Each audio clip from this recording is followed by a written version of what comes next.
Class. I just wanted to do a quick how-to for the folks that missed class on Friday on Monday. Um, I'm going to demonstrate to you how I want you to handle this area here. Basically, we're just going to use our number 2 pencil. Well, I've got a HB, which I think is about the same. But anyway, I want you to start on one end and using your overhand grip. What I want you to do is we're going to shade in this area, and then we're progressively getting lighter and lighter. So what we're trying to do is learn our values.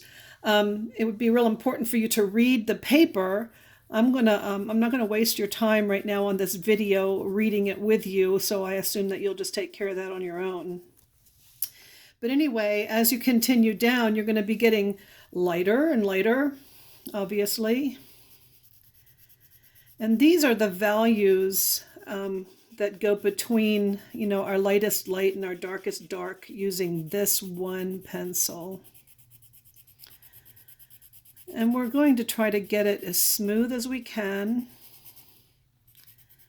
We're not looking for like pencil lines like this. We don't want that. We're using the side of our pencil and just going darkest dark. So it's going to take you a while to work this, okay? And it's okay if you go outside the lines. I'm just giving you a space to color. This gives you a pretty good idea of what I'm looking for. So this is just an exercise for you because we're going to be doing quite a bit of shading, and you're going to have to know how to, work your pencil weight to get all of the different tones in between and to make smooth transitions. So I'm changing my grip to get my darkest dark right up here.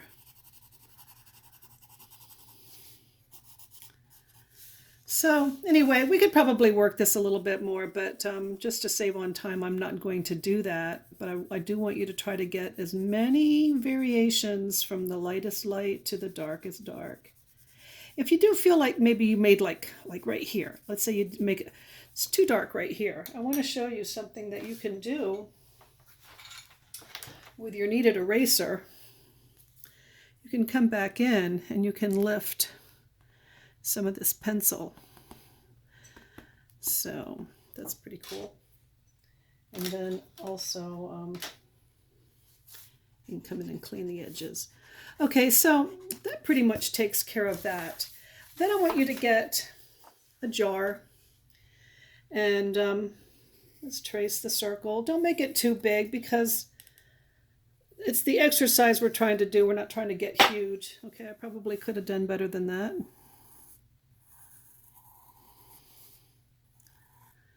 Okay, but that's pretty much it. Okay, so this takes us to this exercise right here. Okay, so what we're going to try to do is to make this flat circle here look 3D. We're going to choose where our light source is coming from. So for the sake of this exercise, it'll be from this direction right here.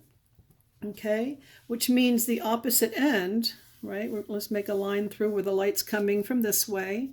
So from this most outer edge, the widest place here and here, 90 degrees of where the light's coming in, this is going to be our dark side. So keeping that in mind, okay, just keep that in mind. We're going to go through and we're going to, same thing as before, we're going to shade the entire sphere in. I'm going to try to make it as smooth as we can. So I'm hurrying, which is probably not the best thing for making a smooth drawing.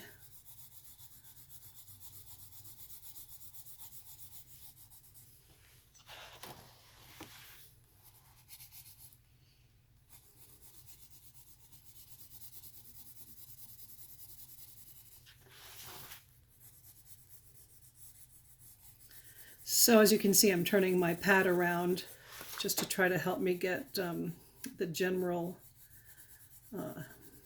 contour shapes. Okay, now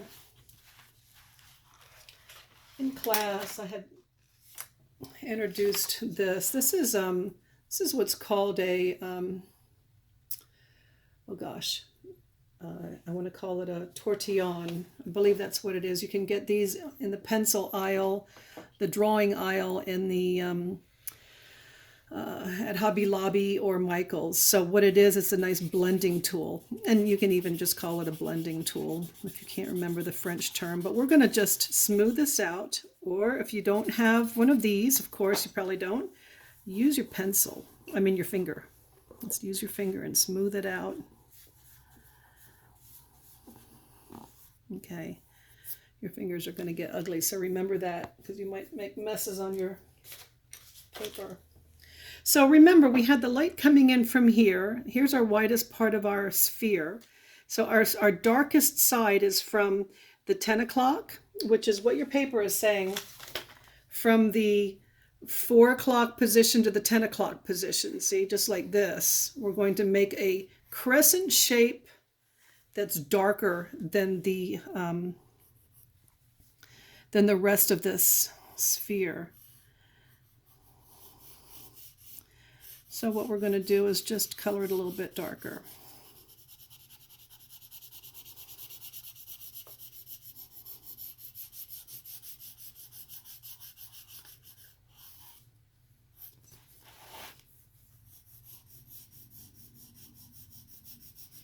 So you could be doing this with me if you wanted to. So I should probably have said that. And then we're coming back again for step 3, and we're going to do a smaller crescent shape. This is the darkest side of the sphere. Your light's coming in here, so it starts getting dark here, and then of course this is the darkest section. So within this, we're coming back again. Even darker. Remember, I'm still using the side of my pencil.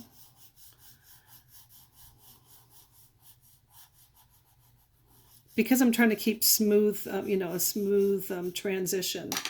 And that's going to happen when you start blending.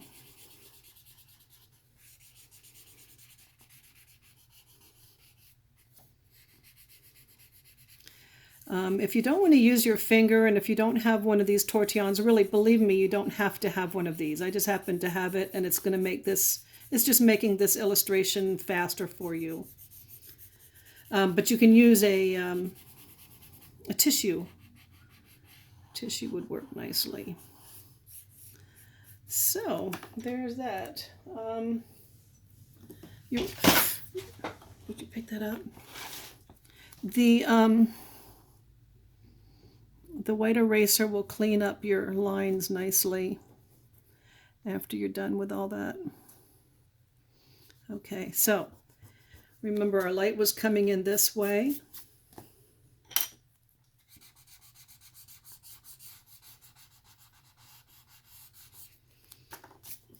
And here's the reflection. So what we have is like the paper is showing you here, these are our values, okay? We've got our highlight, and here's 2 different tones. Here's the lighter tone, which is probably like, let's say this is a blue. Let's just say this could be a blue ball. So this would be your standard blue, but then the blue's going to get darker as it comes down and around in the shadow. So in this case, of course, this is just graphite. So the point I'm trying to make is this is the color of your object right here in this first tone. The second tone is a shadowed tone, okay? And then this is the deepest shadow underneath, okay? Now, to give it that 3D effect, I just want to strengthen my line a little bit. We're going to put it on a table. So I'm going to just use the bottom of this paper as my as a guide, and I'm drawing it on a table, and then I want to make my shadow. So the light's coming this way, so I mean our shadow is coming out this way. Okay, the shadow is always going to be perpendicular. I'm sorry, it's going to be parallel with the edge of the table. Okay, when we're looking at a circle, remember we looked in class, here's our circle, but if we're looking at its side view, oops, I'm sorry. If we're looking straight on, we're seeing a circle. If we turn it sideways, then of course the circle has become like an ellipse, but it's the long way, you know, from where your eyes are looking at it. You're looking this from this direction. I am realizing to my cameraman that my drawing has not been in the middle of this. So I don't know if you guys have seen it all or not. Anyway, the shadow, we're going to come back around. The shadow of this is the very darkest, okay?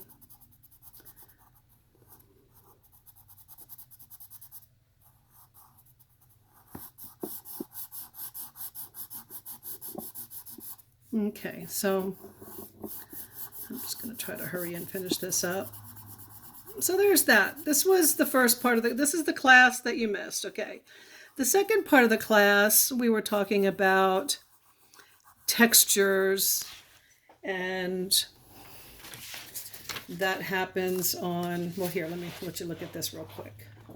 Okay. There we go. Boom. Okay. I guess like we could probably have cleaned that up a little bit, but I think you get the point. You know, if you're not real sure if you're, you know, if it looks 3D, you know, hold it away from you. I feel like the top half here needs to be just a little bit lighter to make a better transition. Like I showed you before, the kneaded eraser is really good at lifting.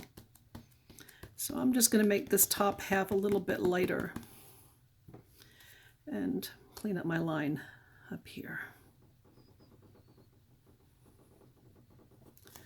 So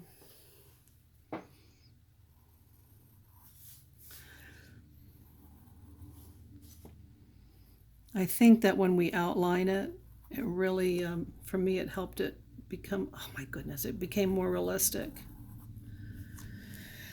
My line work's a little sloppy, sorry. Anyway, I'm going to move on.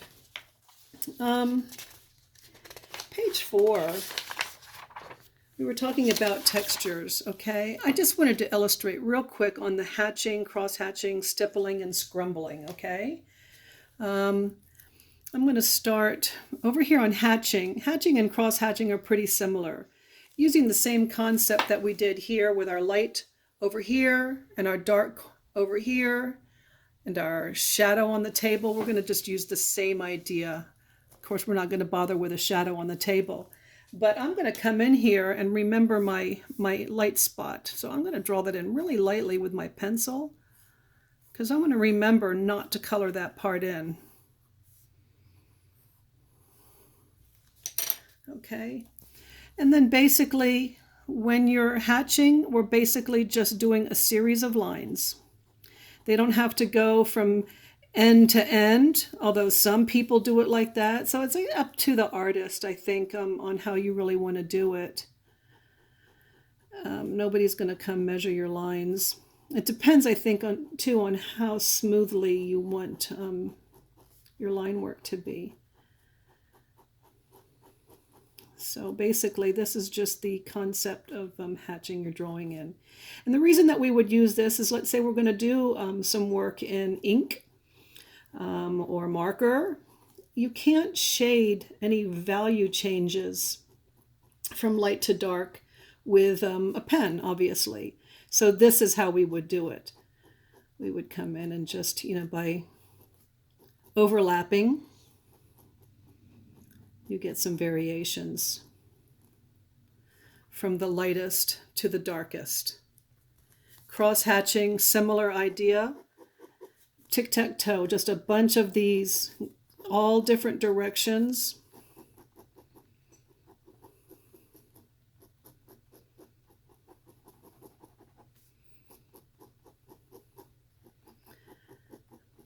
when we get into using our colored pencils, we're going to be using these different techniques again for that, because we can mix colors right on our drawings or right on our paper using, like let's say we had a red and a blue and we're cross hatching like this, and of course from the distance it's going to look purple, so that could be pretty cool.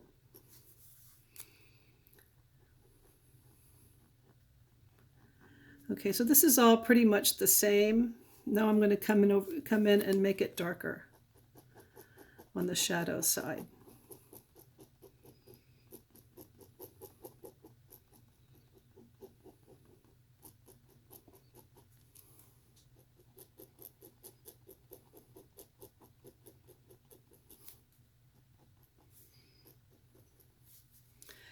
So even darker still now. Trying to come in and get my edges, but there you go. Light to dark. Stippling is just going to be a series of dots. It takes, it's time consuming, but it gives you a pretty neat effect. So the further away that they are, of course, the lighter side is. When you want it darker, you're going to come back in and you're just going to add more dots. And then the last one, scrumbling. Scrumbling is just kind of like loop-de-looping, like this. You're just going, it's okay. You're just going around and around. Okay, now I'm going to come back in and I'm going to make this part a little bit darker. And again, this is a good texture, a texture technique. And I'm going to show you real quick a reason why you might even want to do a texture drawing like this. Okay, and I want you also to go back here and just see, how these different techniques were used in doing the Van Gogh's Zouave drawing. The last page. Divide your, well, let me just show you what I did.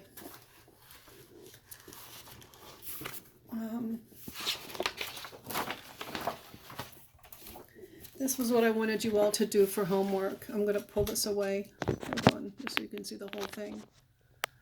Okay, I used, move this out of the way.